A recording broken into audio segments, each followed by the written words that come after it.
Hey guys, it's a Philosopher, and thank you for tuning in to the Console Xplosion podcast. Today was a fun one. First thing we talked about today was one of my favorite game directors of all time, Hideo Kojima. The big news with him is that he was talking about teaming up with Walking Dead star Norman Reedus and also Guillermo del Toro.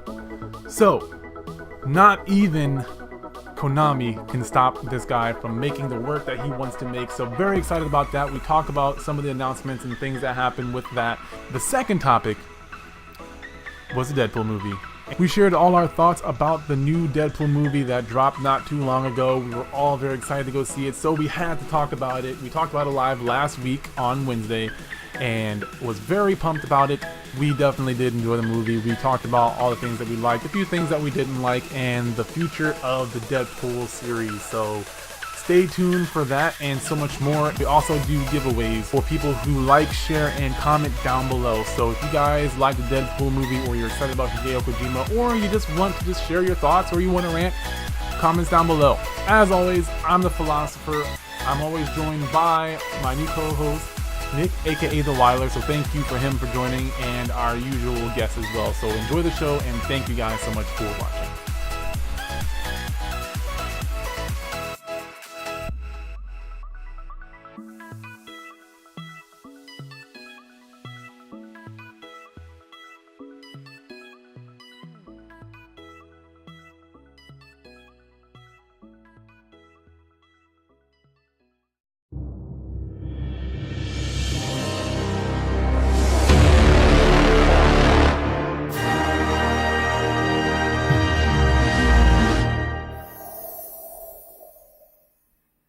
Hey guys, it's the Philosopher. Welcome to the Console Xplosion podcast. We are doing some fun stuff today. Two things I'm very excited about.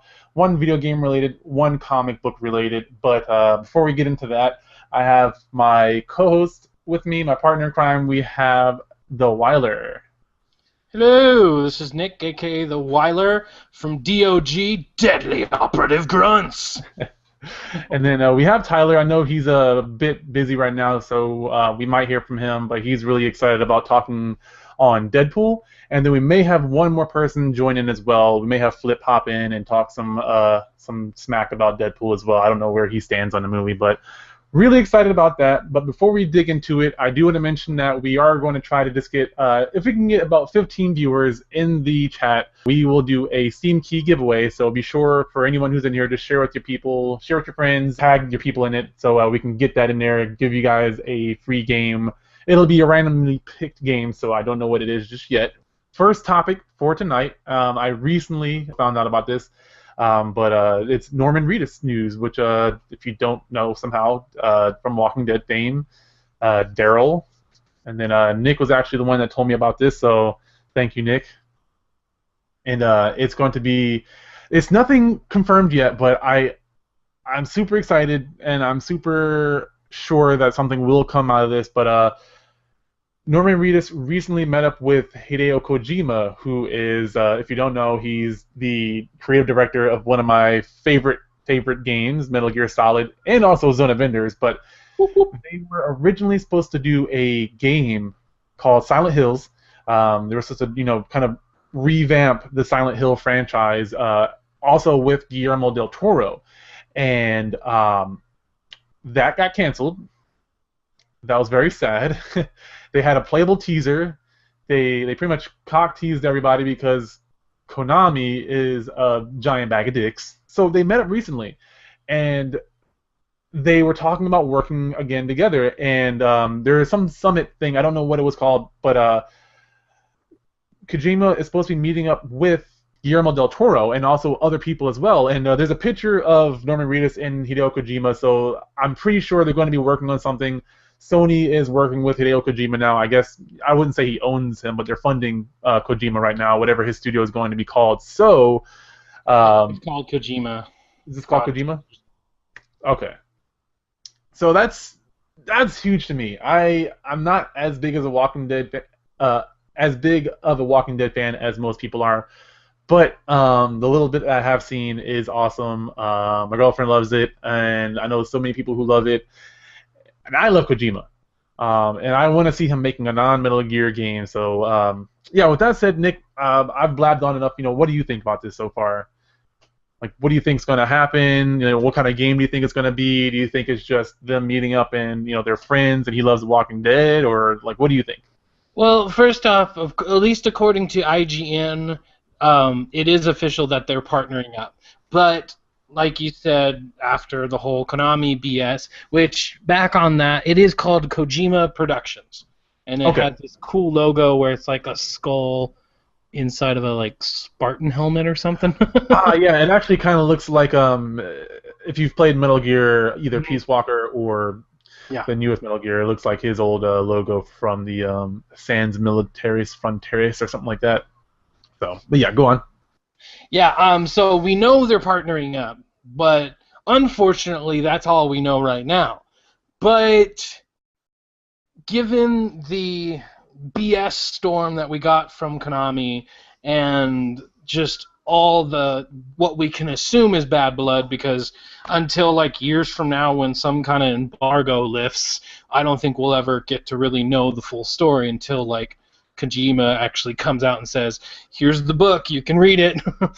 I hope someday they do a documentary on it, like what exactly happened, you know. But so back what I was saying, we can assume that even if it's not horror, I don't know, like maybe suspense or something. I think it's just we're following the breadcrumbs right now, and right now Norman Reedus he's joining in. I guarantee you he's probably wanting to meet up with Guillermo del Toro. And I mean, if that happens, obviously we won't get Silent Hills because that is a Capcom, and Konami. I was gonna It's say yeah. Konami. So we won't get that for sure, but we will get the spiritual successor, you know, uh, and hopefully without Konami fucking everything up, hopefully what we'll get is Kojima's true vision of horror. Whereas before, it's like we were getting Konami's vision of horror, and Kojima just happened to be the director, which is probably what ended up happening. Because, like in Metal Gear Solid, the newest one that came out, that's where all the problems started. So maybe it was, the Konami wanted him to do one thing, and he's like, no, I have integrity, I want to do this. And so I'm pretty sure it had to do something like that. So hopefully now maybe we'll get an even, a more tried and true to what he wanted to do. Yeah, I definitely agree. I fully have faith in Kojima's ability, and I think that he was being held back by the project of Metal Gear, and even in those games, there were some moments that were very scary, and I have full confidence that he's going to be able to make a really good horror game. Why he wants to do a horror is kind of a mystery to me, but I have been really getting into the horror franchise lately, so it would be a great game to add to the collection. So quick Uh, question. Quick yeah. question. Mhm. Did you play PT? I have not, but I've watched a whole bunch of videos on it. Yeah. Pretty weird I mean, and scary and creepy. and especially with VR, we talked about that last time. Yeah. With VR having something like that, and obviously they're going to come out with Addison Road or Rose. They're going to come out with that, and that's kind of its own version of a spiritual successor to that. But I mean, you put VR in that, and you're in that creepy hallway, and all of a sudden that ghost chick comes out, and you're like, oh my god, yeah. So, sorry, you can continue. Thank you.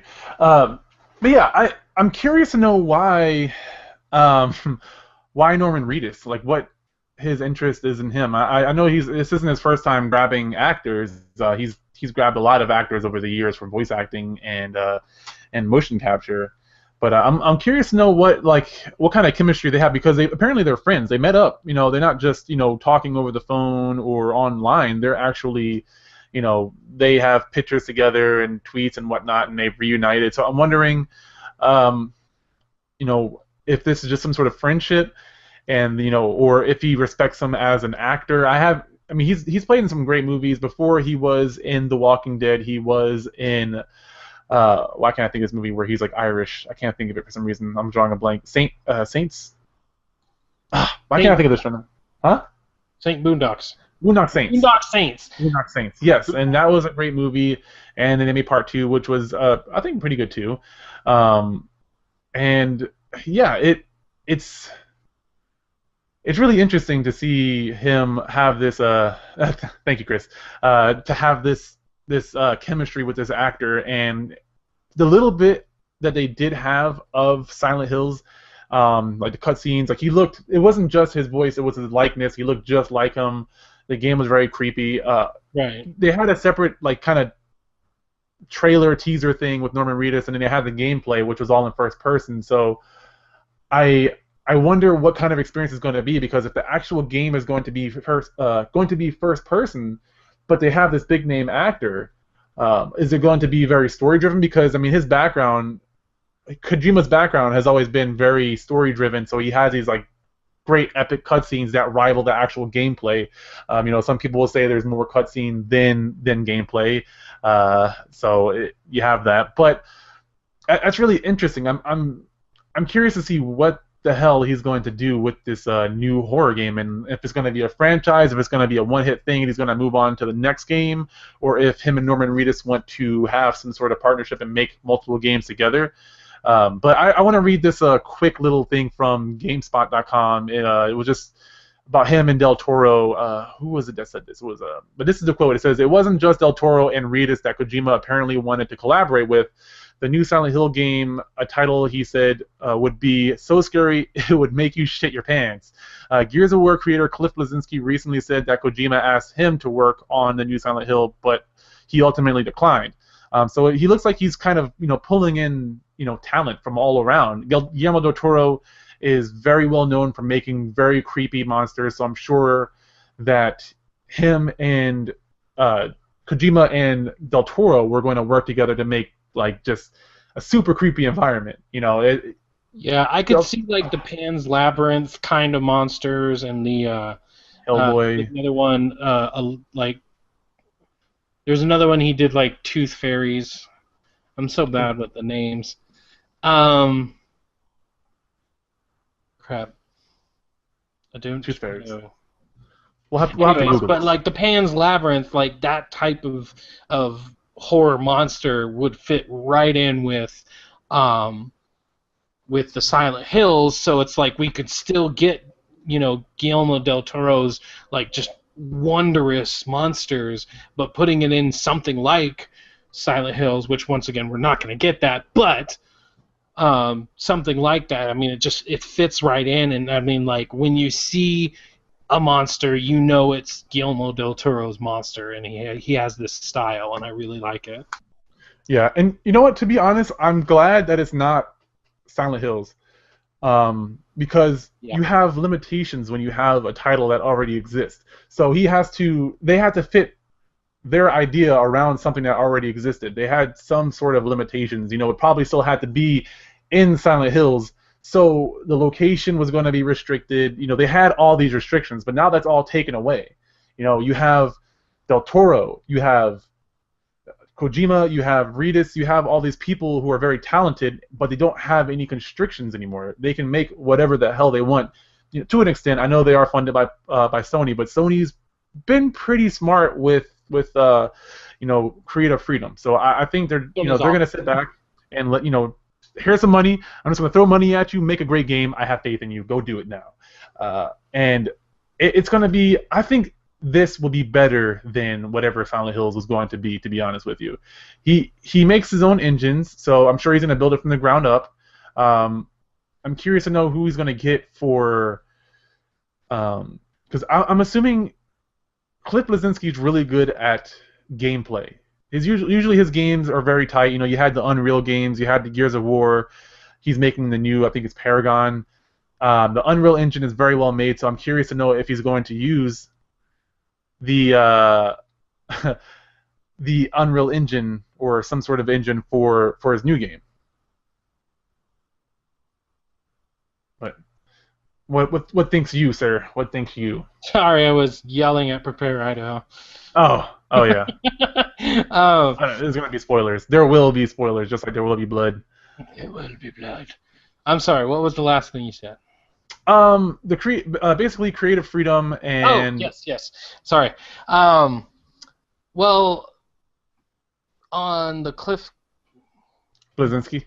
yeah, on the Cliff Blazinski part of it, um, if he does end up getting his way, which once again, the only thing we know is Norman Reedus. That's the only thing we do know. We're hoping that he still goes back to Guillermo del Toro, and even if he does get back to Cliff, um, but going a little bit further back to what you were saying about like first person, I think maybe, especially since it was Silent Hills, and Silent Hills have always been in third person. I think maybe the PT was really just made to be a teaser. So it's like, here's this world, and they didn't even want to reveal that it was Norman Reedus until the very end. So like, you went into the bathroom, there was this mirror, and it was completely like scratched out, so you couldn't even see the face. And I kind of agree with you. You don't want to put Norman Reedus in a game and then just have him behind everything that can be seen. So, going back to Cliff, you know, Gears of War and Paragon are both third-person shooters, and if you mix that with a little bit of horror, we could maybe have something like Dead Space, but with a Guillermo del Toro twist. I mean, this is all just wish list, obviously, but I mean, I think that'd be really cool. Like so instead of like, well, Dead Space, they get this artifact and it turns people in this weird thing from The Thing. Whereas, like, I could see Guillermo del Toro if he gets back on the project, maybe we get like a portal into hell or into another dimension, and so his monsters come spilling through, so that it's technically kind of like Silent Hill, but like you said, he gets his own freedoms and gets to do whatever the hell he wants. Right. And I think there's a good chance that he's going to work with Del Toro. In that same article I was just quoting from, he also, today, he did a keynote speech in Las Vegas at the DICE Summit. That's what that summit was I was talking about earlier. And he did it alongside Guillermo del Toro. So they were today, on February 17th, they were together doing a keynote speech. And so, they're today, right now, they're working on something. They're doing a talk. So I kind of want to see if there's a video of that or anything that they have recorded. Probably not. You probably had to actually be there. But I mean, they're still collaborating. They're still talking. They're still keeping in touch. So I mean, I'd say there's a good chance that they're going to be working on something together, and in the near future, if not already. I think Del Toro, from one of the interviews I read during the time that they were still working on it, he was excited to work with Kojima. He had a lot of respect for him as a developer. I know Kojima originally wanted to work on movies, so that's why you have his games are so cinematic, is because originally, before he even did games, he wanted to do movies. So I love the long cutscenes. I love the presentation. I'm looking forward to a scary game that has great presentation. A lot of the scary games now, and I'm not bashing them by any means, they're really good. The story is very deep and immersive because you have to actually explore the world and read these notes and stuff like that. But I would like a scary game that has a little bit more of a visual presentation, like story-wise, cutscene-wise, and we haven't really seen that since the days of Silent Hill, Resident Evil. I love those games, but those have become more Michael Bay'd. I guess would be the best way to put it. And I love them mainly because they're cooperative. Me and my girlfriend play them, and I have a blast playing them, but I'm not super scared when I'm playing those games. Maybe I'm just desensitized because I've played so many scary games, but the way I was when I played Resident Evil 1 and that zombie looked at me, and I got so damn scared that I just turned the PlayStation off. I was like, nope, done. Not doing it. I haven't, I'm not a 12-year-old boy anymore, but I think there are still ways to be scary. Scary movies are still very creepy to me. I love the Insidious series. I recently watched something else that was very creepy. I love Paranormal Activity. Those movies creep me out. So it's not like I can't get scared. It's just that a lot of the games nowadays, from a presentation point. Like there's jump scares and stuff like that. Like I love Soma. That one's not as scary. I love Outlast, Amnesia. Those games are super scary. So those games scare the mess out of me. But there's no very minimal dialogue, very minimal like cutscenes, if any at all. Outlast had a little bit more, but I think they could go a different route. You know, the indie games have really been steering it. Dead Space was decent, so I'm ready to see a refresh to the survival horror in the AAA round or AAA realm because I feel like I said it before, but indie games have kind of been owning the horror genre for the last 1 to 2 to maybe 3 years. Oh yeah, definitely. Yeah, so we'll see where it goes. I I hope it's something that's awesome. I was hoping Tyler would be back soon, so that we can dig into his favorite topic, and we will get into Deadpool. So if you guys haven't seen the movie, uh, definitely you don't. I don't want to say go to leave the chat, but I don't want to spoil anything for you. We are going to be talking about our favorite moments. We'll get into that a little bit later on. But as I was saying before, if we can get up to about 15-ish viewers, we will do a giveaway. Also, I didn't mention this before, but for anyone who's watching the YouTube version of this or the online the Mixcloud version, you can still get a chance to win one of our free Steam keys if you just leave a comment or follow us on Twitter or on YouTube and leave a like. And also just leave your comments as well. Let us know what you thought about everything we talked about. So if you aren't watching this live, you can still get a free Steam giveaway. So just like, comment, or subscribe, anything to that nature, and yeah, we will get back to one of you guys and give you a free Steam key. But back to Silent Hill before we jump to our next topic. I'm calling it Silent Hill, but the spiritual successor to Silent Hill. What are some of the what would you like to see either gameplay-wise or story-wise? And what do you think Norman Reedus is going to bring to this possible game, this hypothetical game that we're talking about right now? The Conjuring. Yes. Thank you. Well, Norman Reedus in particular, I feel like he is definitely going to bring a depth. I mean, if you look at the evolution of Daryl, at first he was just a redneck and he got really pissed off really easily, but now he's become like one of the main leaders of the Walking Dead group. Now he has a say in everything. Now, he still has his moments where it's like, there's Daryl being a badass again, but he's just so deep. I mean, I would wager that he's actually a little deeper than Rick. Rick is kind of straightforward. He's had his kind of story arc up and down a little bit. Like, he was crazy, and then he's like, I'm gonna go farm, and then he's crazy again, and then and then they get to the one. Yeah, and no spoilers there, but his has kind of been up and down, whereas Norman Reedus's character as Daryl, and especially just his acting capability, it's just been this really nice arc. Right. It hasn't been like up and down or anything like that. It's been just nice and flowing, and it feels natural. Not that anything with Rick doesn't feel natural, but I guess it just feels more natural with Norman Reedus' character just because of his portrayal of it. And before you say anything else, I kind of want to pass that question on to anyone else because I know we have at least one or two Walking Dead viewers. But what do you guys think that Norman Reedus can bring to a scary video game rather than just a zombie movie or a zombie TV show? So while you guys answer that, I know it's going to take a second for the question to get to you guys before it bounces back to us. But yeah, I just wanted to ask that before we change topics, and then you can go on. I'm sorry to interrupt you. Me? No, I was pretty much done. Okay, all right, good. Gina makes a good point, except when he made the Walker ear necklace. The Walker ear necklace.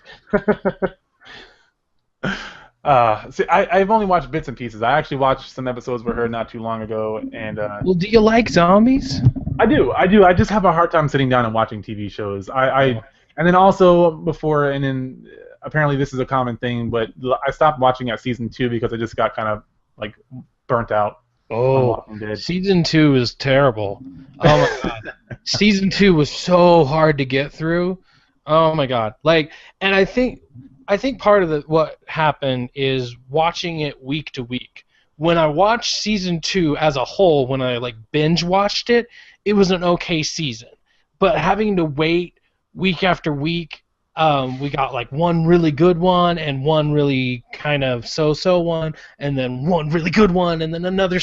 That's what happened in season 2, and unfortunately, with Walking Dead, is like we kind of what we get now is like a really good start, and then the mid-season finale happens, and then they start it back up, and it kind of goes blah blah blah blah. Because like season 3, the beginning was awesome. They're taking over a place. I guess I don't want to spoil it. They're doing something, and it's like shoot here, stab there, and so it's like really action packed. And then the second half of the season happens. Andrea decides to have something stuck up her ass the entire time. Sounds kinky. Well, spoiler alert, she did get with the governor. Ah, gross. She's dead to me now. And then the same thing kind of happened with the 4th season. They had like some kind of sickness. That's not really spoilery. It's just a main plot point. But there was a sickness, so the first half they're trying to figure that out, and then the second half was just kind of like, ew. Damn. Wow. Yeah, there was just it's the unfortunate thing. The number one thing, and I think any Walking Dead fan will agree with me. I think the number one thing that The Walking Dead does have a problem with is pacing.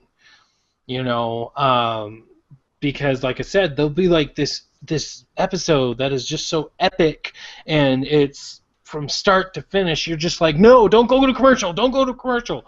And then the next episode will be this just it's dragging on. A really good example, I won't spoil it, but a really good example is there's this one episode where the entire episode is just Daryl and Beth. And Beth wants to go get drunk. And that's the fucking episode. And they're whining and crying about stuff that I won't spoil. But they're whining and crying about it all freaking episode long. And it was just, it dragged on. So to have that next to an episode that was just so heart-pounding, intense, that's the biggest problem with The Walking Dead. Is just, they got to work on the pacing. They got to work on, you know, keeping it moving, still giving us the character development that makes The Walking Dead unique, but not so much that it's beating us over the head with it. Chris says that the season 4 killed me. Yeah. I'm not the only one. The start of season 4 was good. And then... And I don't want to spoil anything, but something happens, and so... That's your hint. In the middle of season 4, this happens. You did a good job of explaining. Not like this, but yeah. That was a good spoiler-free review of that, I think, because I haven't watched. I've been watching like gaps. I think I watched like Roach. I think I watched one of the season 3 or season 4 finale over your house when I was in Alabama visiting. But I can't remember which one it was. It was really interesting. I don't remember anymore. But also Juno says a lot of people had issues with what you were talking about, those episodes, but they were trying to show the separation between the group. Okay. Right. So yeah, there is that. The character development is good for the most part, but it's like having an entire freaking episode dedicated to these two characters, which Daryl, obviously, you made a whole series about him. Everybody would love it. But then Beth, yeah. Yeah, I don't know who Beth is. Although Gina did show me a one character I kind of find cool. I'm pretty sure her name was Carol. She's the older lady with the white hair. Yeah. I was watching one of the episodes when they're at a place, and you know the people with the W's on their head and whatnot. But just that area, but just her dynamic and how she acts between like how she interacts with the people of Alexandria and then how she interacts with her own group. I thought that was really interesting. And that's realistic to play that kind of character. We've gone way off on a tangent here, but Walking Dead is pretty cool. Even though I stopped watching it, I know it's a great show. I haven't had the energy to get back up into watching the show again. But Maggie's sister, who's that? So now let's get started on a Breaking Bad tangent. Breaking Bad. We'll just stay on. We'll stay on AMC. Yeah. Now we'll just talk about all the handsome actors that are cool as hell. But, yeah, I was hoping we'd have a few more people. Tyler was super enthusiastic. I don't know if he was able to get home safely. Hopefully he's alive and everything. But I wanna get into this. I really do. Let's do it. It's already 8:40. It is. Where I live. Exactly. It's 9:40 where I am, so I'm ready to just like pass out. But no, I'm just kidding. Yes, Deadpool. I will just go ahead and say I loved it. Absolutely loved it. I think it was a very well-made movie, well-made comedy, but also just a great movie overall, especially a great comic book movie. They did make some creative differences with some of the characters, but I think they were made in good taste. We'll start from the beginning and kind of just work our way down, but the intro or the opening credits, that was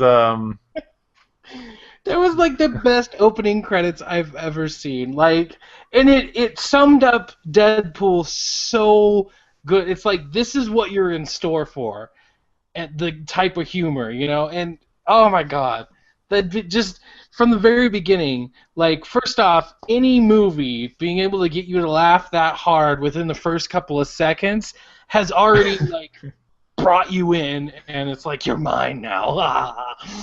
with not even saying anything, just credits. Right.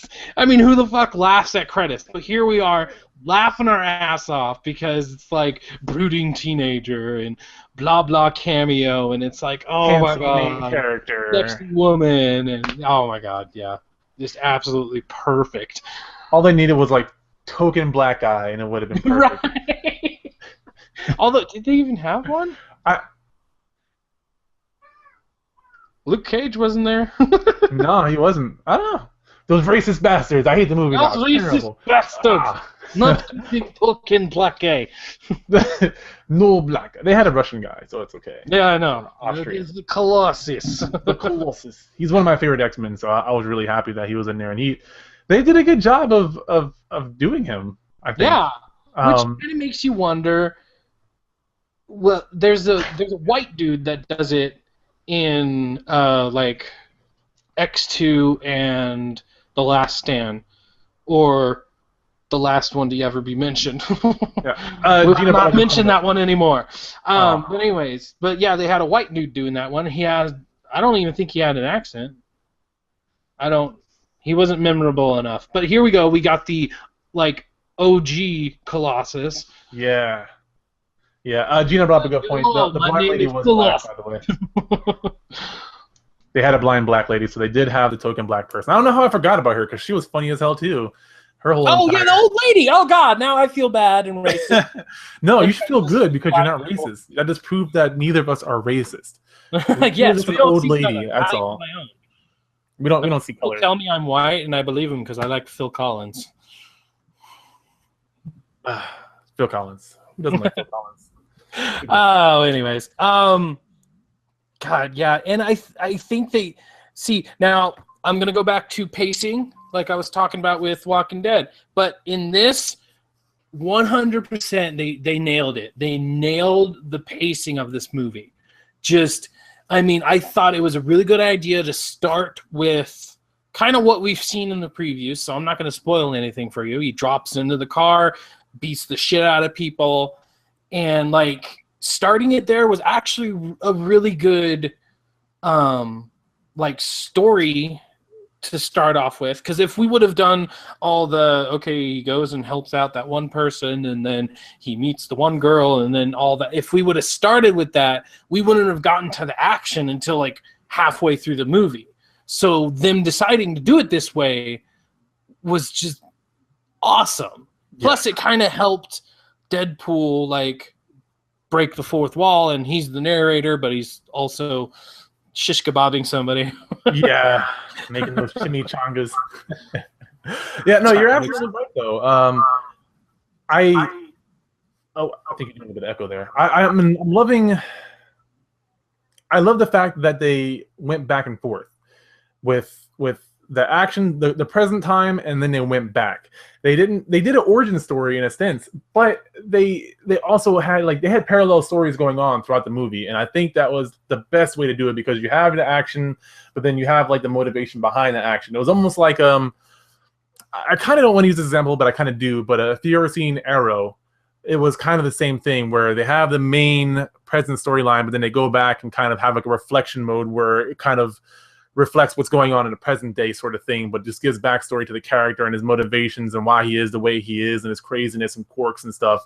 And it was really well done. It was, I don't like origin stories because, for the most part, I know the origins, and even if I didn't, I just want to see the character be the character. I don't want to see the character before he was that character, so to speak, before he becomes the alter ego with comic book movies.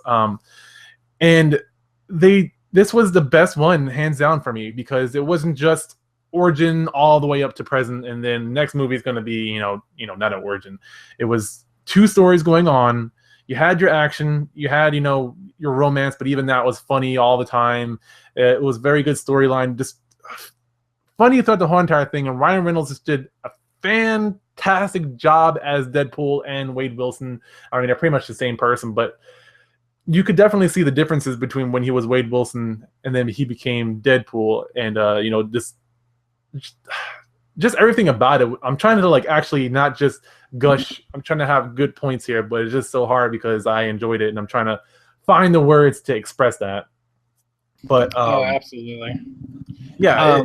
Ryan Reynolds. I mean, not only was he born to play the role, but the Wade Wilson and Deadpool paradigm was just it was night and day, like you said. Obviously, he was still kind of a merc when he was Wade Wilson, but it was more human. Let's just put it that way, because I said this in my review. So go over to Deadly After Grunts, and check out my review. Self plug. Anyways, but I said this in my review, one of the parts that really got to me is the part where he's finding out that he has cancer. He's talking about how she's coming up with plan A through Z, and all I can do is sit there and memorize her face. And it's like, wow, and he delivered it in such a way that's like he flicked a switch from smartass to, wow, you can really feel for this guy. Why he's doing what he's doing. Yeah, that's a really good point. And as funny as the movie was and as action-packed as it was, there were a couple of things that it did really well that I think people might not have noticed, or maybe they did, but it's not said as much. But it pointed out a lot of real-world issues, and a lot of times it poked fun at it. The cancer situation was very serious, but there were a lot of things going on in that movie that it poked fun at, and I think it kind of went under the radar. But a lot of it were jokes, even all the way up to the intro, with the credits, the way that was done, the way it made fun of everything. It was making fun of how formulaic movies are. You have the handsome main character, you have the sassy teenager, you have the cameo. All these AAA movies are so formulaic. It's kind of making fun of some of the comic book movies and whatever else. But throughout the movie, consumerism, just a whole bunch of things were being jabbed at and poked at. Even to the girl on on Twitter texting while she's in the middle of a fight. To me, I felt like the movie in a whole was kind of poking fun at society, and some of the not necessarily negative things, but things that just do exist in our society. We are very detached, we are very broken, and sometimes it feels not okay to be messed up. But you just have this messed up character who does this awesome thing. He has a great motivation, but even still, he's still very just messed up in the head. And you still love this character. You still like him. He's not a hero. He says it multiple times throughout the movie. But this movie, according to the numbers, at least from what I've seen, it could be a troll because it is Deadpool. But I'm gonna go ahead and believe it. But it sold more than any of the other movies so far from Marvel, and it was, it's not Avengers or Captain America or the big name ones that you see all the time. It's Deadpool, this asshole character who's insane. He's insane. He talks to people that aren't there technically.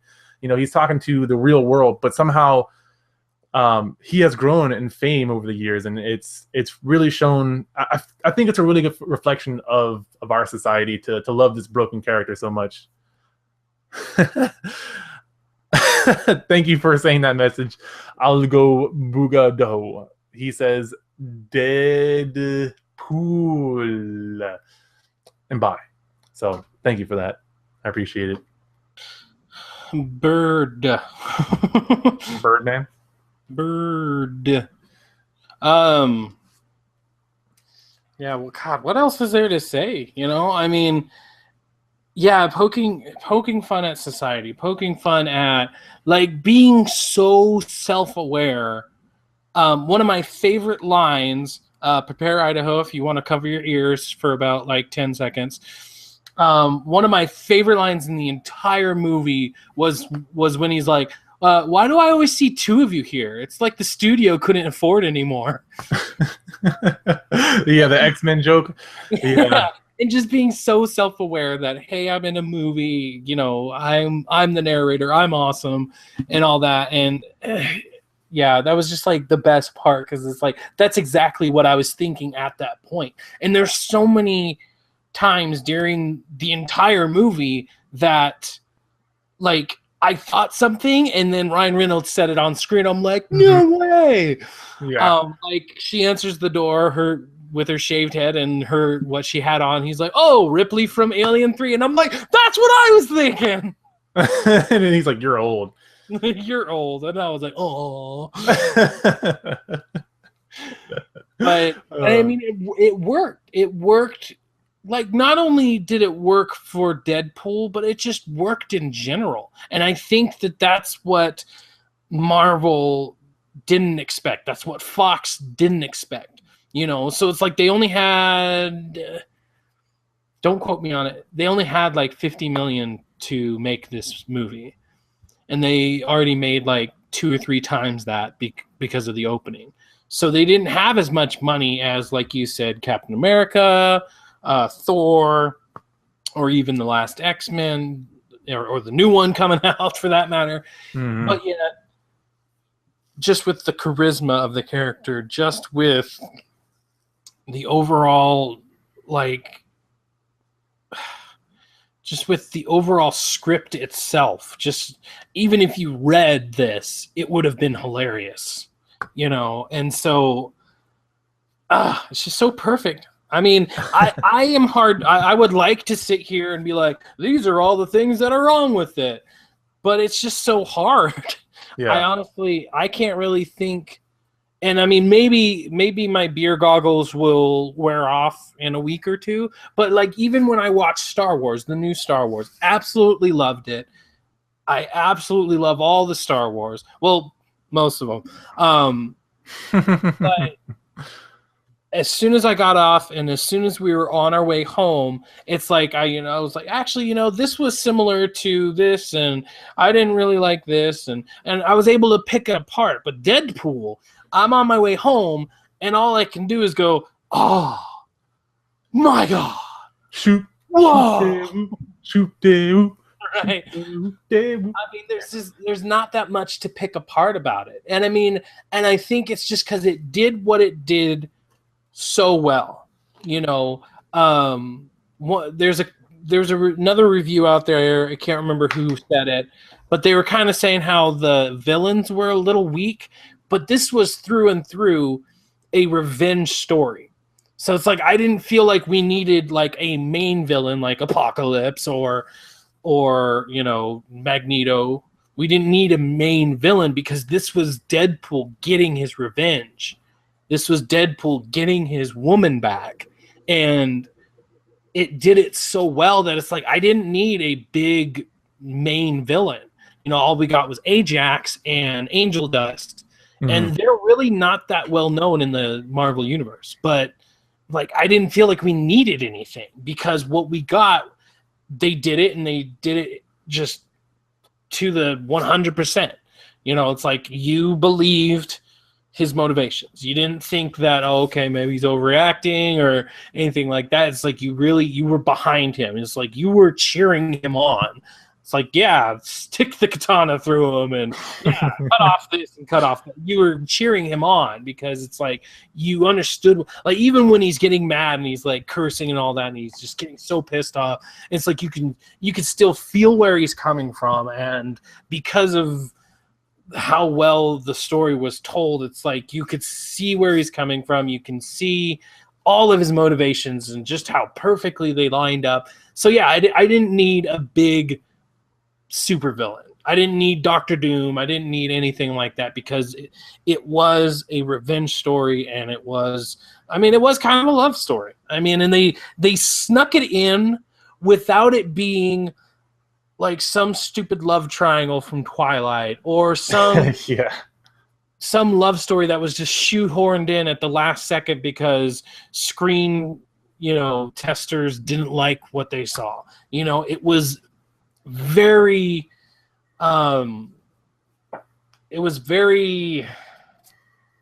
original. Because, like, what other action movie has a love story that doesn't feel forced? This is the exception to the rule. If you ever say, oh, there's a love story in, Armageddon, it's like, yeah, but they put it in there because they needed a central emotional grounding or something like that. Whereas here, it's like, it just feels so natural. It doesn't feel like somebody made them put it in there. It's like, no, we put it in there because that's what we wanted. Yeah. I got a couple more points to make that I'll get back to in a minute. But to keep going with what you're saying, the romance that they had, the dynamic that the main two, the love interest and Deadpool had, it was very original. It was very natural. It wasn't like it was very refreshing because they were both two broken characters. There's a few romance movies out there, or romance movies where it felt very natural to have two broken characters, but in an action movie like this, it's always so cliche and so like perfectly well done. But these people weren't perfect. They weren't just a great relationship. It felt realistic.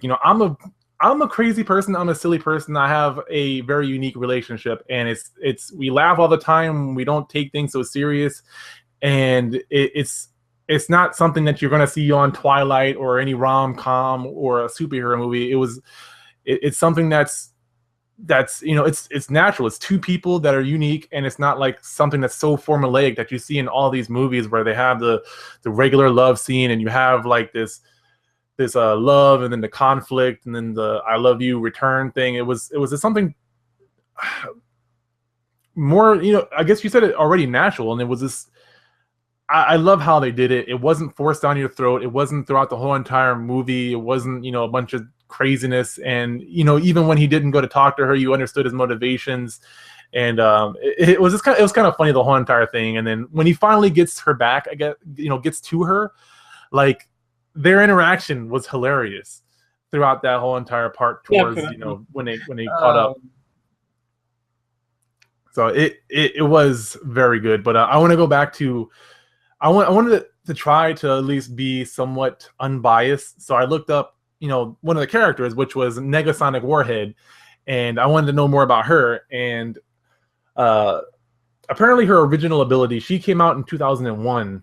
I think one of the X-Men comics, and her ability was telepathy, and so that made me kind of curious. I'm like, well, why did they pick this character when her ability was obviously not telepathy in the movie? And so I looked it up and found an interview or an article from, I guess it's called Cinema Blend is the source, but I just want to read these quick little bits for you real quick. And I actually agree with it. It's kind of very straightforward, but it fits with the Deadpool movie, I think. So here's this. The original draft does not have Negasonic Teenage Warhead. It had a lot of gunplay and swordplay, and Tim Miller said he wanted to see more in the way of superpowers and traditional superpowers. So we chose Negasonic Teenage Warhead to fit in there. We chose her largely for her name because it was cool. But we ultimately ended up changing her powers from the comics. And then the next one is kind of explaining why they chose to change her powers. And so we changed her to having the kind of explosive power because just the sound of the name Warhead implies to us that she kind of became a human bomb. And we ran with that. There will be a few people offended by that, but she wasn't a major enough character that I think we won't piss too many people off. And one, I appreciate the transparency to be able to find this and actually have an explanation as to why they changed someone in case someone is a hardcore enough fan to be pissed about her powers being changed. But I think, you know, at least one, they explain themselves, and two, I feel like for a Deadpool movie that kind of does fit. I don't know if everyone else agrees with that. You know, I did want to throw that information out there. Stan Lee did have a great cameo, by the way. That was great. but yeah, and she was awesome. Her fight scene was great. Also, we talked about it earlier before the podcast. Her outfit was awesome. If you didn't notice, she had like the traditional black and yellow. You know, she had black and yellow spandex on pretty much, or tights, or Under Armour, and it worked. It worked. It was awesome when, you know, she finally used her powers and revealed that she was wearing a suit under it, not just her goth punk clothing. So, yeah, that was the only Marvel movie I think that I can think of in the last, you know, since 2000s that actually let one of the X-Men wear black and yellow spandex, and it looked awesome. So, kudos to that for doing that. And also, Colossus is badass. He's one of my favorite X-Men. I can never have too much Colossus. And he's a gentleman. You know, he covered that lady's boobs so that we couldn't see it and everything. And, you know, he's a gentleman. I'm a little upset at him for doing that. But, you know, I respect him. Yeah, what you were saying about the costume, I thought it was a really good reveal, too. Because obviously, like she burned her clothes off by, you know, beating up angel dust, basically. So then all of a sudden she's wearing that, and you're like, oh my god! And we were talking about this before, so we'll tell all the viewers now. But it seemed really practical. It didn't seem too cartoony. And when Bryan Singer decided to do X-Men back in the day, he's like, oh, my X-Men are going to wear leather. I don't know if he ever explained why, but, you know, I think the look was okay. It was good. But now seeing the yellow spandex and seeing how it totally just worked, you know, my comparison was like when a team has their colors, you know, it worked. And they did it in a practical way. They did it so that it didn't seem like, oh, well, that's clearly from the comic. That's clearly from the comic book. You know, somebody who might not be as educated, they could have saw that and they wouldn't have known any different. Yeah. I wish more people were willing to take those kinds of risks, but I mean, maybe it wouldn't have worked out for them, or maybe they just couldn't figure out how to do it right. But I feel that they actually nailed the outfit, and I don't know. I just have a major respect for the people that did this because they did so much. I feel like they, you know, and they were transparent. You know, you have this information on the internet. They answered why they changed, you know, why they decided to change this character, because I mean, it was kind of a dramatic change, even though it wasn't a super popular character. And yeah, Algo says that Ajax is a son of a bitch assumed washing powder brand.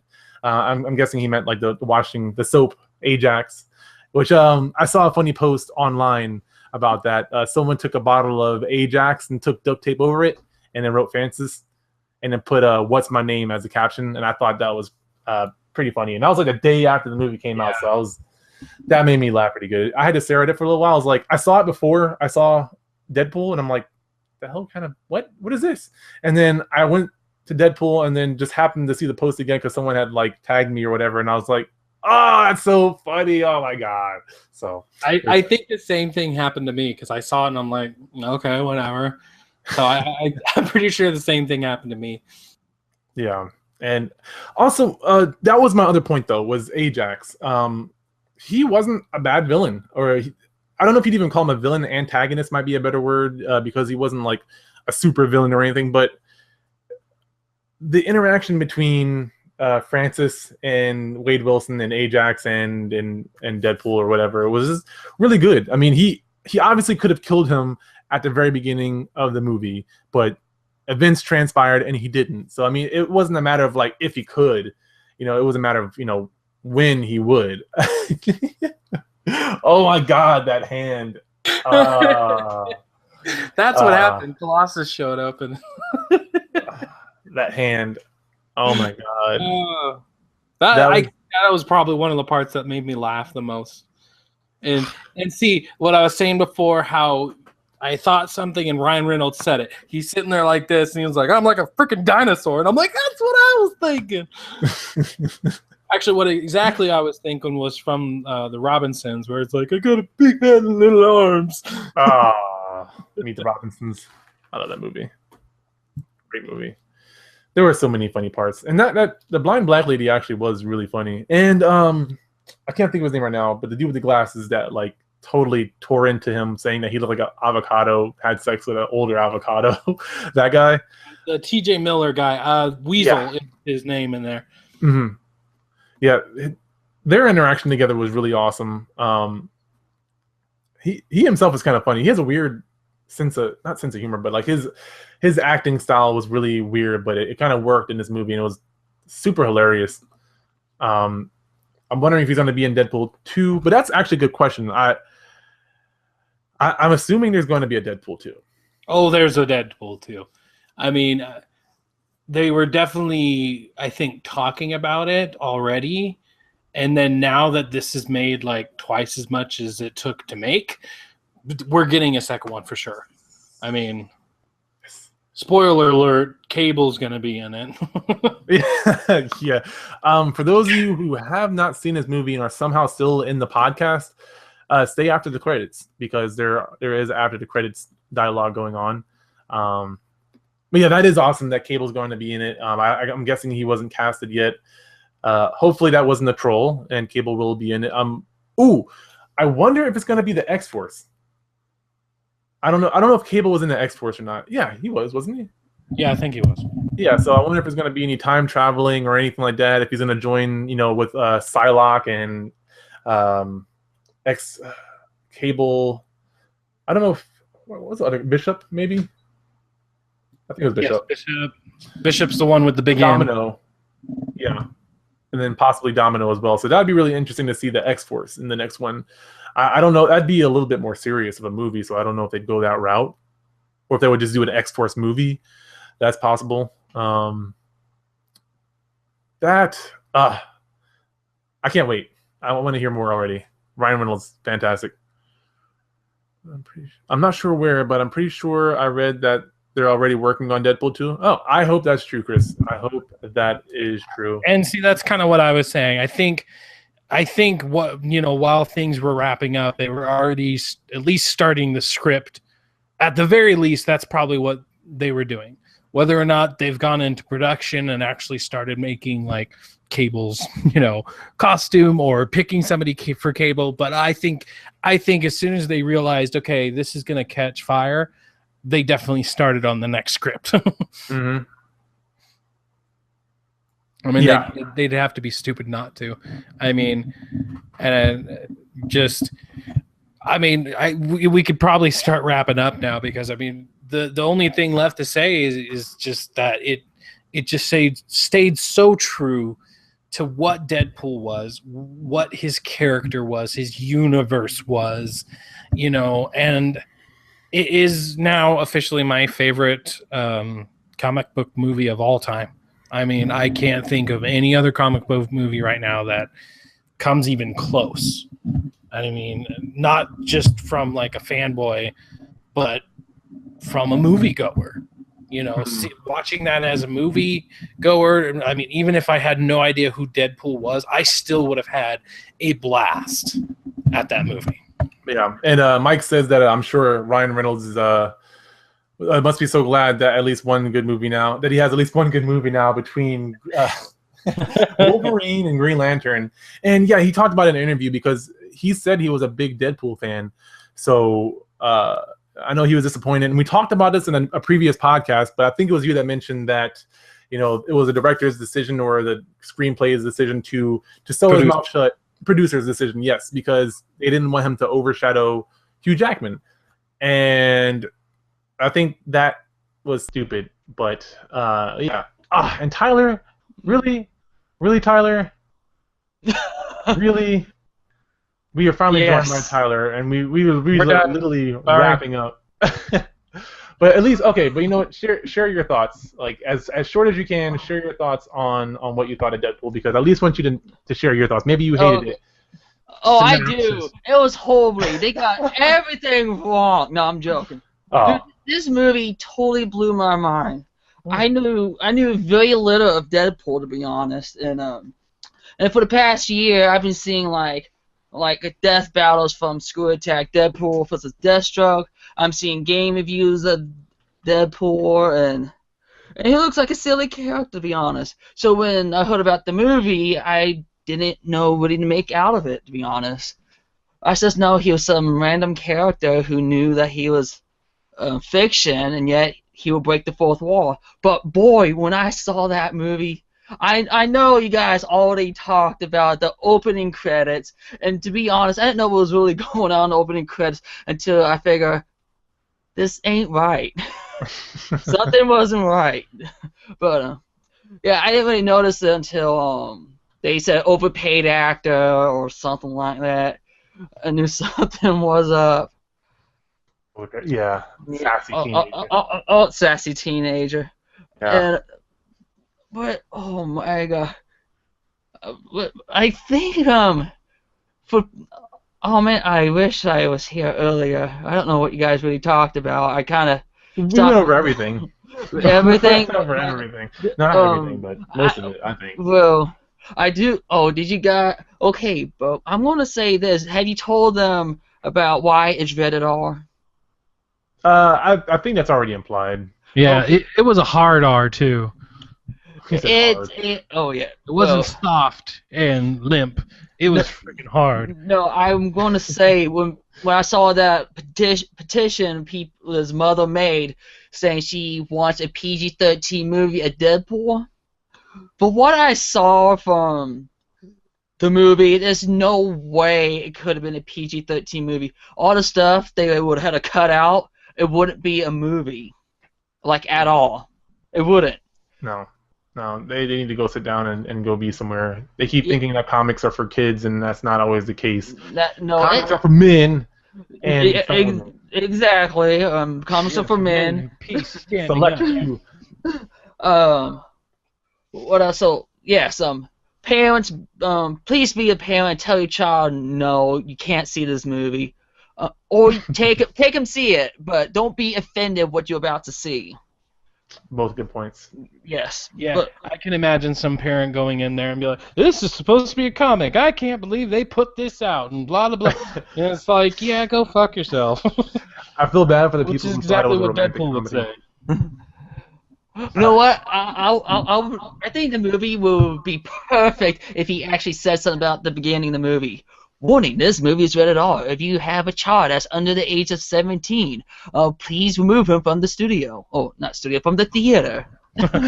or another good one. It's like, this movie is rated R. If you have anybody under 17, why the fuck did you bring them? Oh, yeah. That would have been Deadpool right there. Yeah. Or if you thought this was a romantic comedy, you are in for a rude awakening. Because you know how they did their marketing. Oh yeah. It was kind of was a romantic comedy though. There was comedy and there was some romance, so technically yes, but it was much more, much better. So I don't know. There's actually I don't know how to put this, but I kind of thought that was kind of funny. We know he was like doing the flashback, and all of a sudden he went fast forward. Then it cuts to a scene where he was literally touching himself. He was touching. Oh, you're not supposed to see that. I'm sorry. He's touching himself, and he has like a unicorn, like literally a stuffed like unicorn. See, I told you it was a hard R. Yeah. Oh my god. I forgot about that part. That part was like, what the fuck? Hilarious. Because then he can grab the unicorn before he goes back into his room with his Crocs. Yeah. Oh no! Now we got the furries. Oh my god. Uh-oh. You don't got that's not Rarity, is it? Uh-oh. No, it's Twilight. Twilight. Something. I'm sad that I know all that. Nah, that's the only unicorn I have. But I can grab Rarity. No, that's okay. No, I'm Wish you joking. could. But yeah, I wish you had joined sooner so we could talk more about all of that. But at least you got to share your impressions. So that's the third person that's loved this movie. I haven't come across anybody who did not like this movie. I know one person who kind of could have lived without the flashbacks. I personally, I didn't think it was too bad. I like Ryan Reynolds. So You know what's weird? Because I usually hate movies where they keep cutting out to the flashbacks. But I'm sorry, this movie is so funny. It's like, I don't care. I usually hate flashback. This is a good movie. It really is. Yeah. So I give it like 4 thumbs ups. Awesome. I don't even have 4 thumbs, but that's pretty badass. Oh, 4 thumbs I'll up. give you 2 of mine. Yeah, 4 thumbs up because for breaking the fourth wall. So it's 4 I thumbs get it. up. I see what you did there. Well, then we need 16. 16? Yeah, that's like, oh my, 16. Oh, we need one other How many of person. us are there? There's only 12 of us. Damn it. 12 thumbs of us. But yeah, I think that should go ahead and just wrap that about up. Again, I did want to mention that if you guys did miss the live broadcast of this, we will be doing a giveaway on YouTube and possibly Mixcloud as well. So leave a comment about what you thought about both things that we talked about, either Silent Hill with Norman Reedus and Kojima and possibly Guillermo del Toro and more, or if you love DeadPool, let us know what you thought. If you hated it, if you loved it, if you agreed, disagree, can't wait for part 2. And that will get you a chance to win a free Steam key. But I'll go ahead and let you know. Tyler was only here for a few minutes, which is sad. I was hoping he'd be here a little bit more. But where can they find you, good sir? Well, you can find me on YouTube, The Video Game Hunter, or Hot Anime 32, which will both take you to the right channel. You can follow me on Twitter, VGH32, and you also have a Facebook page, The Video Game Hunter. Excellent. And then where can they find you, Nick? Well, they can find me on YouTube and on Facebook at Deadly Operative Grunts, and have tons of events going on all the time. The last Sunday of every month is an interactive live stream, so if you join, you have a chance at a $10 PlayStation Network card just for coming in and joining my squad and playing a video game with me. And then if you happen to be in the Idaho area, look at our events. We do have an upcoming event here in the Eagle area where I'm actually going to be doing video game trivia, so that should be really fun. Yeah. If you're not in Idaho, well then, sorry. Sorry. But yeah, Deadly Operative Grunts on Facebook and on YouTube, and I have monthly giveaways. Every month I give away $25. If I make it up to 100, I'll do 50. And look for me on Wednesdays, Fridays, and Sundays. I always have something up. Hey, all right. And of course, I'm the Philosopher. You can find me on Facebook.com/ThePhilosopher, YouTube and Twitter, just Philosopher. But of course, always on theConsoleExplosion.com. And as I mentioned before, we are doing the live streams of our podcast now, so it'll be we're going to try to do it every Wednesday. If we have something going on, sometimes we do interviews as well, called our Intercast, where we interview celebrities, and sometimes we might do that in its place. So if we have any updates, we'll let you know ahead of time if we've moved the podcast, but we'll also upload them on Fridays. This one will be up next week on the 26th. We have another podcast last week's coming out this Friday, so if you missed that one, we will have it up in a couple of days for you.